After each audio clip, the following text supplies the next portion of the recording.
받으실 말씀은 여호수아 14장 6절에서 14절 말씀입니다. 구약성경 341페이지입니다. 여호수아 14장 6절에서 14절 말씀을 다 같이 봉독하시겠습니다. 그때 유다 자손이 길갈에 있는 여호수아에게 나아오고 그니스 사람 여분의 아들 갈렙이 여호수아에게 말하되 야훼께서 가데스 바네아에서 나와 당신에게 대하여 하나님의 사람 모세에게 이르신 일을 당신이 아시는 바라. 내 나이 40세에 야훼의 종 모세가 가데스 바네아에서 나를 보내어 이 땅을 정탐하게 하였으므로 내가 성실한 마음으로 그에게 보고하였고 나와 함께 올라갔던 내 형제들은 백성의 관담을 높게 하였으나 나는 내 하나님 야훼에게 충성하였으므로 그날에 모세가 맹세하여 이르되 내가 내 하나님 야훼에게 충성하였은즉 내 발로 밟는 땅은 영원히 너와 내 자손의 기업이 되리라 하였나이다. 이제 보소서 야훼께서 이 말씀을 모세에게 주신 때로부터 이스라엘이 광야에서 방황한 이 45년 동안에 야훼께서 말씀하신 대로 나를 생존하게 하셨나이다. 오늘 내가 85세로다. 모세가 나를 보내던 날과 같이 오늘도 내가 여전히 강건하니 내 힘이 그때나 지금이나 같아서 싸움이나 출입에 감당할 수 있으니 그날에 야훼께서 말씀하신 이 산지를 지금 내게 주소서.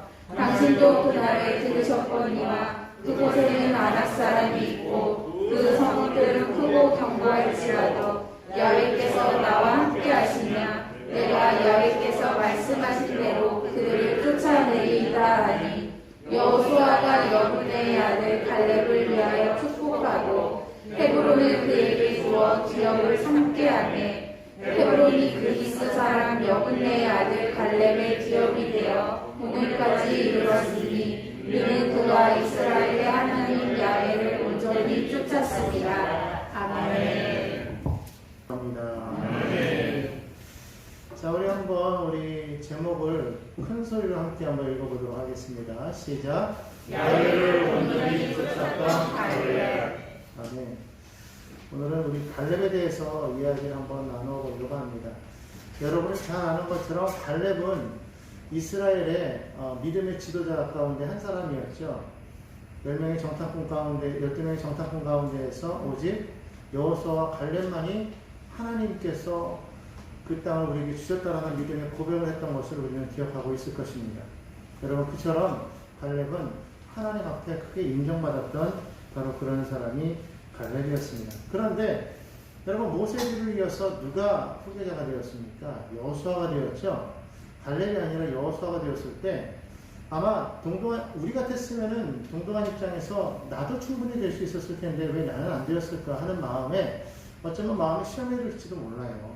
그리고 여호수아가 하는 일에 그렇게 크게 동조하지 않을 수도 있지 않았겠습니까? 그런데 성경에 보면 한 번도 그런 적이 없었습니다. 그리고 여기 이르기까지 오늘 여기 보니까 45년 동안을 광야에서 헤매고 그리고 가나안 땅에 들어와서 그 땅을 정복하는 그때까지도 갈렙은 여호수아를 쫓았던 것을 그렇게 보게 되고 어떤 일을 행할 때마다 여호수아에게 물어본 그런 신앙을 갖고 있는 것을 우리가 보게 됩니다. 참으로 이 갈렙은 정말 하나님의 사랑을 입은 그러한 사람이자 하나님 앞에 충성된 그런 일꾼이 아니었나 그렇게 생각되어집니다. 오늘 그 갈렙이 온전히 야훼를 쫓을 수 있었던 그 비결은 무엇이었을까?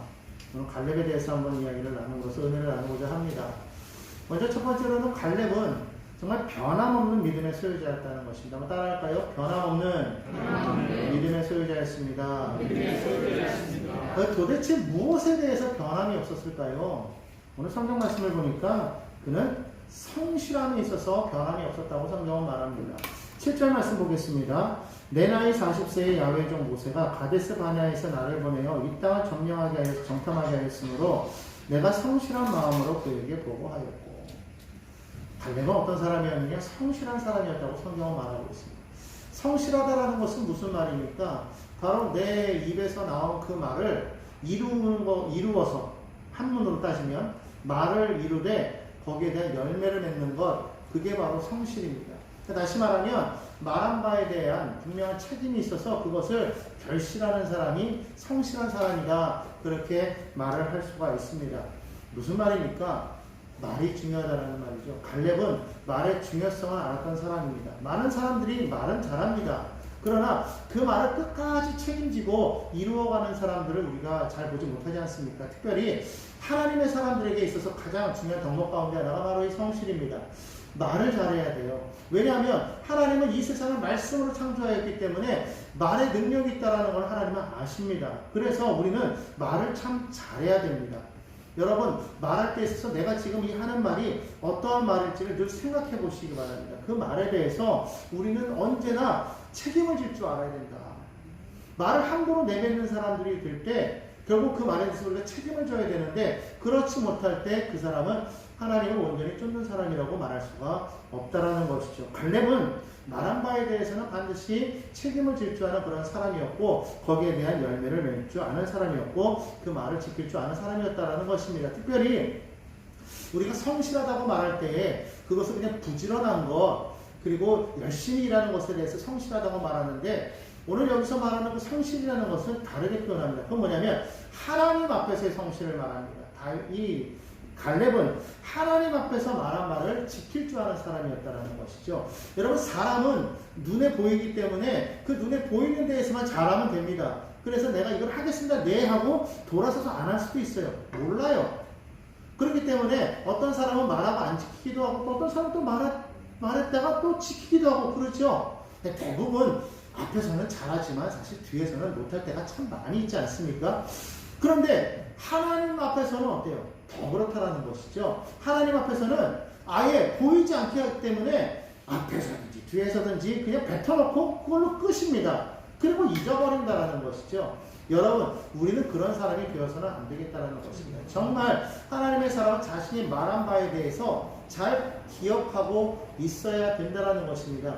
말한 것을 그냥 사람이 앞에 들어갈 때 다르고 나올 때 달라서는 안 된다는 거예요. 너무나도 많은 사람들이 어렵고 힘들 때에는 자신의 일을 고백하면서 하나님 앞에 이렇게 하시면 내가 이렇게 하나님 앞에 충성하겠나이다 고백을 잘하지만 막상 일이 해결되어지면 못하는 것이 있어요. 왜 그럴까요?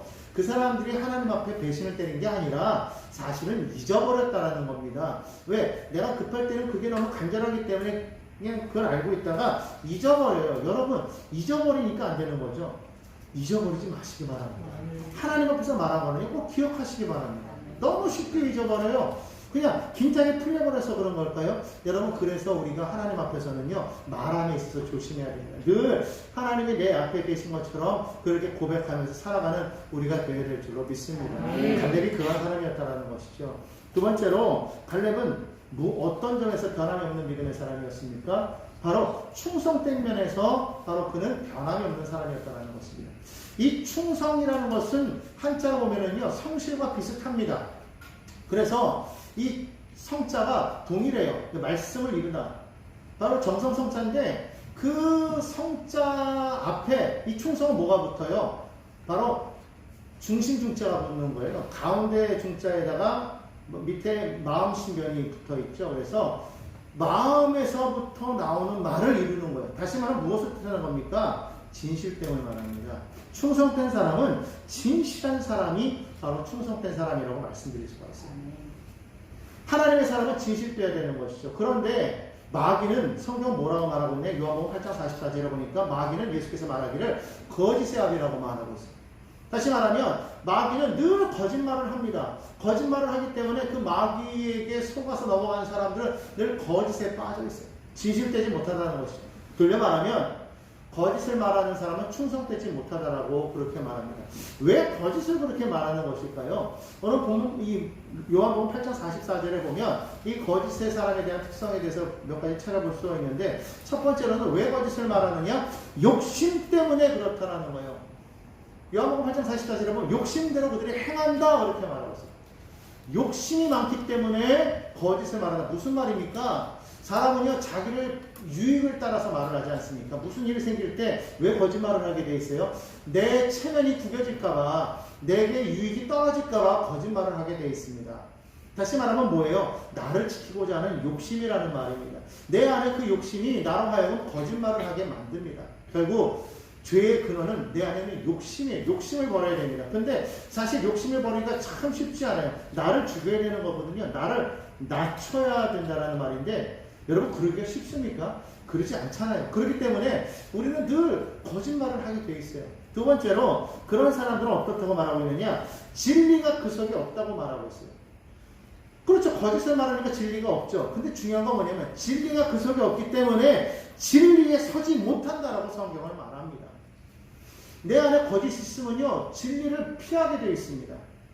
내가 그 일을 저질러서 거짓말을 말했는데 그 앞에 그것에 대한 진리가 있으면 사람들은 그것을 자연스럽게 모른 척 하려고 합니다. 외면하려고 합니다. 왜? 내 거짓이 드러날까봐 그러는 것이죠. 성경에 보면 아담이 하나님이 행하지 말라는 선악과를 먹고 어떻게 했습니까? 하나님을 피했어요. 하나님을 두려워했다고 말하고 있습니다. 하나님이 두려움의 존재입니까?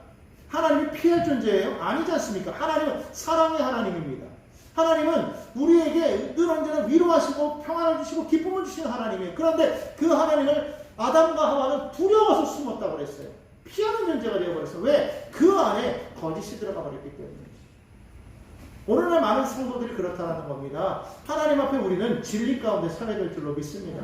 하나님 앞에서 거짓을 내어 버려야 돼. 그러려면 먼저 뭐 해야 됩니까? 내 안에 욕심을 버려야 된다는 거예요. 세 번째로 성경에 보니까 이 거짓의 특성은 뭐냐면 본성 자체가 거짓이라는 겁니다. 그냥 거짓을 서스럼 없이 말한다는 거예요. 세상 사람들이 거짓만 말하는 사람들 자세히 보면은요, 이게 거짓이 거짓인지 모르고 말해요. 너무 거짓을 진짜같이 말하니까 어떨 때는 이게 진짜인지 이게 거짓말인지 이게 모를 때가 있어요. 근데 중요한 건 뭔지 아십니까? 말하는 자기도 어쩔 때는 지가 거짓말을 말해놓고 이게 거짓인지는 모르고 자기는 진짜인 줄 알아. 그러니까 자기 자신에게 자기 말을 속아 넘어가는 거예요. 나중에 보면은 진리와 거짓이 섞여가지고 짬뽕이 되어버려가지고 그게 자기는 참으로 생각하고 있는데 사실은 거짓인 것이죠. 그러니까 거짓이 거짓인지를 모르고 너무 자연스럽게 말하는 사람들을 보니까 세상 사람들이 오늘날 보십시오. 얼마나 거짓이 난무합니까? 오늘날 여러분 지금 문제점이 뭡니까? 세상의 문제가 뭐예요? 거짓이 난무한다는 거예요. 그 사람이 지위 여하를 상관없습니다. 어떠한 자리에 있든지 오히려 더 높은 자리에 있을수록 거짓을 더 크게 할 수 있다는 것을 여러분 명심해야 됩니다. 하나님이 기뻐하시는 겁니까? 아니라는 것이죠. 이 거짓을 말하는 사람은 결국은 충성될 수가 없다라고 성경은 말하는 거예요. 그렇기 때문에 믿음의 사람은 어떠해야 되겠느냐? 거짓이 없는 사람이 되어야 되겠다. 그 안에 진리를 가지고 있는 사람이 되어야 되겠다. 아멘? 아멘. 세 번째로 무엇에 변함이 없었느냐? 변함없었다는 것은 한결같음을 말하지 않습니까? 그는 하나님을 향한 그 믿음이 변함이 없었다는, 한결같았다는 말입니다. 오늘 11절과 12절에 보니까 그렇게 말합니다. 모세가 나를 보내던 날과 같이 오늘도 내가 여전히 강건하니 내 힘이 그때나 지금이나 같아서 싸움에나 출입에 감당할 수 있으니 그날에 야훼께서 말씀하신 이 사실을 지금 내게 주소서. 당신도 그날에 들으셨거니와 그곳에는 아랍 사람이 있고 등등등 쭉 얘기하고 있습니다. 40년이라는 그 긴 세월 동안을 변함없이 한결같은 믿음으로 살았더라. 여러분 이게 얼마나 힘든 일인지 아십니까? 여러분 40년이 긴 거 짧은 거 같죠? 긴 거 같습니까? 여러분 누구에게 짧고 누구에게 길어요? 아닙니다. 옛날 사람들 오래 살았으니까 40년 짧을 수 있지 않습니까? 천만에요. 몇 년을 살든지 40년은 여러분 긴 세월입니다. 지금으로부터 40년 전이면 몇 년도입니까? 81년도예요. 이 가운데 81년도 이후에 태어나시면 손? 참가 그렇게 나이가 많았던가? 엄청나게 오랜 세월은 아닙니까? 여러분 솔직하게 그때 당시 여러분 했던 말들 기억나십니까? 여러분 그때 하나님 앞에 믿었던 분들 가운데 그때 하나님 앞에 맹세했던 말씀들, 약속들 혹시 기억나시는 분 계십니까? 우리는요 금방 잊어버립니다. 40년이 아니라 4년 전 이야기도 사실 가물가물합니다. 어떨 때는요 4개월 전 일도 가물가물하고요. 더 심할 때는요 4일 전의 일도 가물가물해요. 더 심한 얘기 해볼까요? 4시간 전의 일도 가물가물할 때가 있어요. 근데 충격적인 건요 4분 전에 했던 걸 잊어버리다 했다. 여러분 부모는요 기억력이 3초래요. 그래서 돌아서면 잊어버린다는 거죠. 안녕 안녕 안녕 이런다는 거예요. 여러분, 우리는 잊어버려서는 안 된다는 거죠. 기억해야 돼요. 그래야 한결같은 믿음을 가질 수가 있습니다. 40년 동안 한 번도 변함없이 그것을 지키고 있었다는 건 뭡니까? 매일같이 말씀을 묵상했다라는 거예요. 그러려면 어떻게 됩니까? 긴장감, 즉 텐션이 있어요. 이 긴장이라는 것이 어떤 어려움이나 어떤 그 괴로움, 근심, 걱정 때문에 다가오는 뭐 두려움 때문에 오는 그런 긴장이 아니라 무언가를 해내려고 하는 데서 오는 그런 긴장감이 있죠. 뭔지 아십니까? 왜 운동선수가 태능천에 있는 그 국가대표가 4년 동안의 그 올림픽을 위해서 그냥 그 4년 동안을 계속 긴장하면서 그냥 하루도 놓치지 않고 매일같이 연습하는 그 긴장 아시죠? 그들은요, 하루도 빠짐없이 계속적으로 연습합니다. 계속 훈련합니다. 조금이라도 빠져버리면 스스로가 그 능력이 떨어진다는 걸 알아요. 음악하는 사람들 특히 더 잘 알잖아요. 음악하는 사람, 특히 연주하는 사람, 노래하는 사람, 자기가 하루만 연습을 안 해도 안다라는 거예요. 그런 긴장감 속에서 우리는 살아야 돼요. 그 긴장감. 그러니까 뭐 두려워서 뭐 다른 그런 긴장감이 아니라 뭔가 믿음 안에서 우리가 온전히 서서 하나님의 말씀을 지키고 그 말씀을 살려가는 그런 믿음의 긴장감이 우리의 삶에도 필요하다. 그랬다는 거예요. 늘 그 광야 생활 속에서 얼마나 흐트러지기 쉽습니까? 아무것도 없이 살아갈 수밖에 없는 그런 상황 속에서도 그냥 늘 말씀 속에서 살아있을 수 있었다는 거예요. 큰 사건이 있을 때는요, 사람이 긴장합니다. 큰 목표가 있을 때 긴장합니다. 그러나 아무것도 없을 때에도 여러분 긴장할 수 있습니까? 그렇지 못하다는 거예요. 앞에 목표가 있으면 얼마든지 긴장하고 나갈 수 있지만 그러지 않을 때는 풀어지기 쉬운데 갈렙은요, 그럴 때나 저럴 때나 늘 말씀을 묵상하고 그 말씀 속에서 자신의 그 긴장감을 놓지 않고 늘 팽팽하게 믿음을 유지하면서 살았더라. 믿음의 콜라겐을 가져라. 몸에만 하지 마시고 여러분 믿음의 콜라겐을 쓰시기를 예수님의 이름으로 축복합니다. 그런 긴장감이 있어요. 갈렙은 그랬다는 겁니다. 성실하고 충성되고 믿음에 있어서 한결같고. 여러분 어떤 사람이 되어 있습니까? 바로 그와 같은 사람들이 되시기를 예수님의 이름으로 축복합니다. 그럼 두 번째로 야훼를 온전히 쫓았던 갈렙에 대해서 말씀을 나누고자 합니다. 도대체 야훼를 온전히 쫓을 수 있었던 그런 그 비결은 무엇이었을까? 거기에 대해서 첫 번째로 볼 수 있는 건 뭐냐면 이 갈렙은 하나님의 말씀에 대해서 추호의 의심도 없었다는 겁니다. 1절 의도 없었다는 겁니다. 아까 읽었던 말씀 오늘 그 10절에서 11절 말씀 한번 읽어보도록 하겠습니다. 다 함께 읽습니다. 이제 보소서 야훼께서 이 말씀을 모세에게 이르신 때로부터 이스라엘이 광야에서 방황한 이 45년 동안을 야훼께서 말씀하신 대로 나를 생존하게 하셨나이다. 오늘 내가 85세로 돼 모세가 나를 보내던 날과 같이 오늘도 내가 여전히 강건하니 내 힘이 그때나 지금이나 같아서 싸움이나 출입에 감당할 수 있으니 40년 전에 나에게 행했던 그 말씀을 지금도 이룰 수 있다고 믿고 있다라는 겁니다. 좋을 때는 믿음이 있어요. 잘 될 때는 아멘 합니다. 하겠습니다 합니다. 근데 그게 이루어지지 않으면 이게 지키기가 참 어렵거든요. 이게 시간이 길어지면 믿음은 더 떨어지게 돼 있어요. 아무리 내가 믿음의 그 긴장감을 놓치지 않고 자꾸 나가려고 해도 낙심이 들 수밖에 없어요. 한 달, 두 달, 1년, 2년 하나님 기억하지 못하시나 보다. 할 수 있어요. 근데 갈렙은 몇 년? 40년. 45년 엄청나게 긴 시간이라고 아까 말씀드렸어요. 아브라함은 25년을 기다렸습니다. 모세는 40년을 기다렸습니다. 근데 갈렙은 45년을 기다렸습니다. 한 번도 그 약속을 잊지 않았다. 그래서 지금 말합니다. 그 약속을 기억하고서는 그 땅을 그때 40세 때 45년 전에 하셨던 그 땅을 내게 주십시오라고 말합니다. 솔직히 여러분 40세가 힘이 있습니까? 85이 힘이 있습니다. 말하나만 하지 뭐. 아무리 장사라고 할지라도 85은 40세를 이기기가 힘들어요. 죄송한 말씀 연세 드신 우리 분들에게 죄송하지만 마음은 아니야. 마음은 지금도 박남정 아닙니까? 박남정이라고 외웠어요. 제가 옛날 세대 해가지고 마음은 박남정입니다. 그런데 몸은 안 따르잖아요. 예전에 제가 캠대학 선교에서 아이들을 가르칠 때 그때 한 번은 그 아이들과 농구 시합을 한 적이 있어요. 팀을 어떻게 먹었냐면 현역 대 예비역 이렇게 먹었습니다. 현역은 아직 군대 안 간 친구들이고 예비역들은 이제 갖다 복학생들인데 편을 나눠가지고 농구 시합을 하는데 처음에는요 예비역들이 너무 잘해. 노련하고 벌써 군대에서 막 이렇게 운동도 많이 족구도 많이 하고 이러다 보니까 팀워크도 잘 맞고요. 처음에는 예비역이 이겼어요. 저도 거기 껴서 같이 했거든요. 처음에 우리가 그렇지 뭐 니네가 되겠냐 말이에요. 세상에 후반전 들어가는데 세상에 예비역 친구들은요 다 그냥 서서 걸어.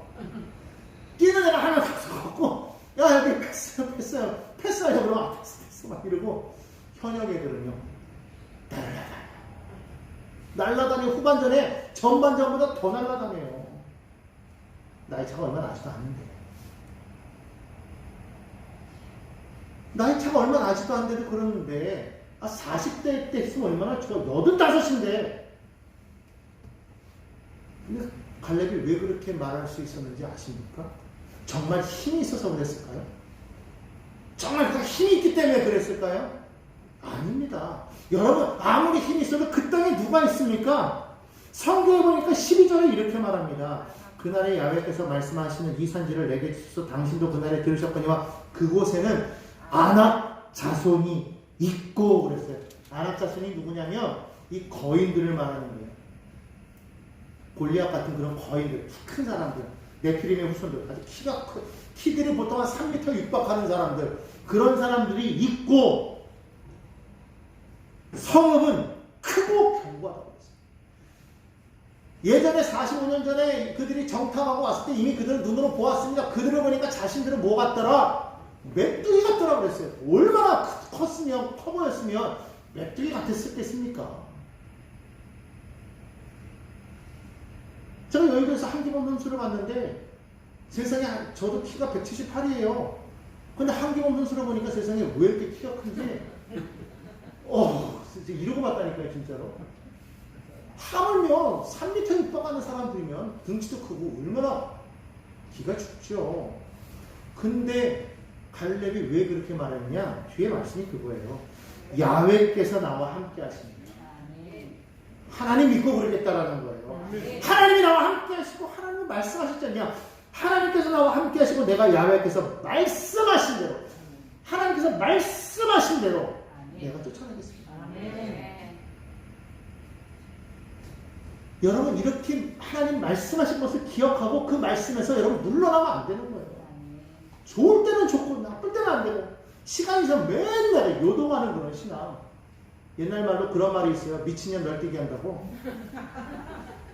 그냥 믿음이 그냥 올랐다 좋았다 나빴다 좋을 때는 그냥 한없이 좋아가지고 막 그냥 교회만 하면 그렇게 열심히 섬기고 뭐 그냥 막 사람들 인사도 잘하고 막 그런 척하다. 자기 성질 삐치면은 그냥 그냥 말하기 싫어. 아시죠? 그 도무지 맞출 수가 없는 거예요. 이런 사람에게 여러분 뭘 맡길 수가 있겠습니까?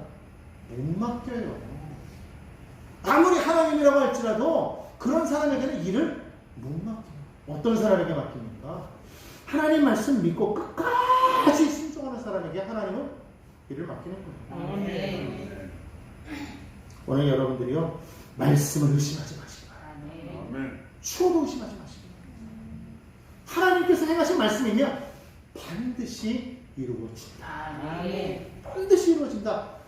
내 시간대에 지금 안 돼서 그런 거지 하나님은 반드시 당신의 때에 이루신다는 걸 믿으시기 바랍니다. 그걸 믿을 때 하나님은 언제 쫓을 수가 있다.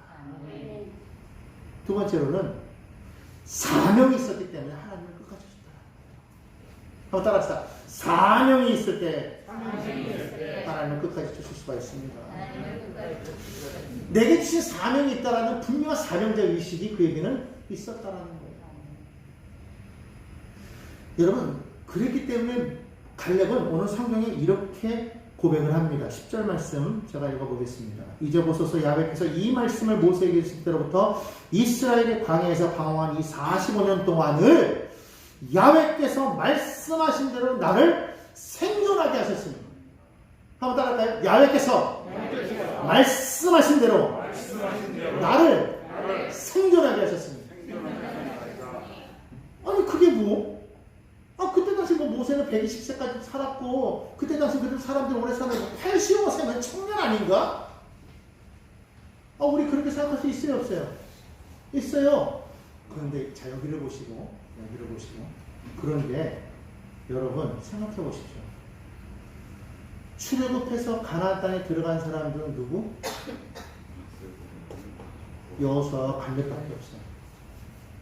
나머지는 다 광야 세대예요. 물론 출애굽한 가운데는 20세 이하의 아이들은 들어갔어요. 성경은 분명히 뭐라고 말합니까? 20세 이후의 사람들은 너희는 다 광야에서 죽을 것이라고 실제로 죽었고 그 땅에 들어간 사람은 여호수아와 갈렙밖에 없어요. 그러면 갈렙은 40세였으면 30세도 있었을 거고 20세도 있었을 거 아닙니까? 그럼 갈렙이 85살 때 20세는 몇 살? 65세. 30세는 몇 살 됐어요? 75세. 어떻게 됐다는 거예요? 가나안에 들어갔어요? 죽었어요? 죽었다는 얘기예요. 그렇게 오래 사는 그때에 65세도 죽고 75세도 죽고 갈렙과 같은 나이 동료면 85세도 죽고 95세도 죽고 105세도 죽고 115세도 죽고 다 죽었다는 거예요. 근데 갈렙은 살았다는 거예요. 생존했다는, 그냥 삶의 서바이벌 살아남은 거예요. 재난 가운데서 다 죽었는데 나 혼자 살아남은 거예요. 거기에 뭐가 있다? 이유가 있다. 사명이 있기 때문에. 갈렙은 그걸 알았다는 거예요. 여러분, 여러분에게 사명이 있으면 하나님은 여러분들을 살려주세요. 생존시키십니다. 정확하게 말하면 사명 있는 자는 하나님이 지키신다. 믿으십니까? 오늘 여러분 그렇기 때문에 사명을 가지고 살아야 된다. 그걸 알았기 때문에 그는 온전히 그 사명을 이루기 위해서 오직 여호와를 바라보면서 살아간 거예요. 믿음으로 나아간 겁니다. 나머지 사람들은요, 아쉽게도 그들은 광야에서 38년을 그냥 먹다 죽었어요. 여러분, 먹다 죽는 인생 되시겠습니까? 아니면 사명 감당하여 하나님께 영광 돌리는 인생 되시겠습니까? 38년이라는 기간이 여러분 짧은 시간이 아닌데도 불구하고 성경은요 하나도 기록하고 있잖아요. 그들이 아무것도 안 했겠습니까? 많은 일들을 했을 거예요. 살아가면서 자신들의 삶을 살아가기 위해서 여러 가지 많은 일을 안 했겠습니까? 광야라고 아무것도 안 했겠습니까? 그냥 손 놓고 있었겠습니까? 아니잖아요. 근데 그들의 기록은 있지 않아요. 출애굽해서 시내산에 와서 가데스 바네아에 올 때까지의 그 2년 6개월의 그 기간 동안은 성경은 자세하게 기록하고 있습니다. 그런데 나머지 38년은요 아무런 얘기하지 않아요. 그냥 그들은 먹다 죽은 인생이에요. 하나님께서 보실 때는 너희들의 인생은 그냥 내 생각 속에 없다. 기록할 필요도 없다. 여러분, 우리가 이왕 이 땅에 태어났으면 사람에게만 인정받고 살아야 되겠습니까? 정말 만왕의 왕이신 하나님께 인정받는 삶이 되어야 되지 않겠습니까? 하나님께 인정받아서 이 땅에서도 물론 인정받아야 되겠지만 그러나 그것이 결국 하나님께 영광이 되어지는 하나님의 사명을 받아서 하나님의 영광을 위해서 우리가 살다가 하나님 나라에 나갈 때 잘하였다가 착하고 충성된 종아, 내가 작은 일에 충성하였으니 이제는 이 땅에 들어와서 너희는 마음껏 누려라. 하나님이 그러실 거야. 그냥 아무것도 없이 그냥 먹다 죽은 인생 되어서 그냥 살아가는 그런 인생이 되어서 기록도 없고 뭣도 없고 그냥 무의미한 그런 인생으로서 물론 하나님 앞에 가겠지만 그래 먹다 죽은 인생들 왔느냐 이게 얼마나 진짜 창피하고 그러겠어요. 이왕이면 갔을 때 하나님 앞에 정말 사명자예요. 그 사명이 뭐예요? 우리는 그 사명을 정확하게 알아야 돼요. 이스라엘 사명이 가나안 땅 정복이었다면 가나안 땅은 세상입니다. 우리도 마찬가지예요. 세상을 정복해서 이 땅 가운데 뭐를 하나님의 나라를 세워가는 그 역할을 감당하는 게 우리가 되는 거예요. 왜 세상 나라의 그 모든 것에 우리가 모든 걸 다 빼앗겨버리고 눌려버리고 끌려갑니까? 세상이 뭐라고 말한다고 기죽어서 자꾸 움츠릴 필요 없어요. 여러분이 진실을 봐야 됩니다. 진짜를 봐야 됩니다. 하나님 나라가 진짜예요. 그 나라가 세상 나라를 정복해서 세상 나라가 이 땅에서 사라지고 이 땅 가운데 하나님 나라가 세워지는 것을 우리는 사명을 가지고 이루었다. 정복하라. 세상에 점령당하지 말고 세상에 다스림 받지 말고 지배당하지 말고 세상에 섞여서 살지 말고 그냥 세상도 좋고 하나님도 좋고 그냥 하나님도 섬기고 세상도 섬기고 이게 아니라 정말 결단하여서 하나님만을 섬기고 하나님을 위해서 내가 세상의 모든 걸 이거 내가 지어 밟고 던져버리고 그냥 오직 하나님을 위해서 내가 이 땅을 정복해 나가리라. 그 사명감을 가지고 살아가야 여호수아와 갈렙같이 되는 거지. 안 그러면은요 그냥 우리도 먹다 죽는 인생 되는 거예요. 오늘 여러분 이 아침에 여러분 우리가 정말 하나님 앞에 정말 간절히 바라보면서 하나님 갈렙과 같이 사명자 되게 하시고 정말 하나님 변함없이 성실하게 충성되어 믿음 안에서 한결같은 신앙으로 나아가게 하시되 온전히 하나님의 말씀을 추워도 의심하지 않고 끝까지 믿음으로 지켜나가므로 하나님께서 내게 주신 사명을 발견하고 그 사명을 이루어 이 땅 가운데 하나님의 나라를 완성시켜 나가는 믿음의 백성 되게 하여 주옵소서. 그것이 바로 내가 되게 하여 주옵소서. 기도하며 나가는 저 여러분들 예수님의 이름으로 축원합니다.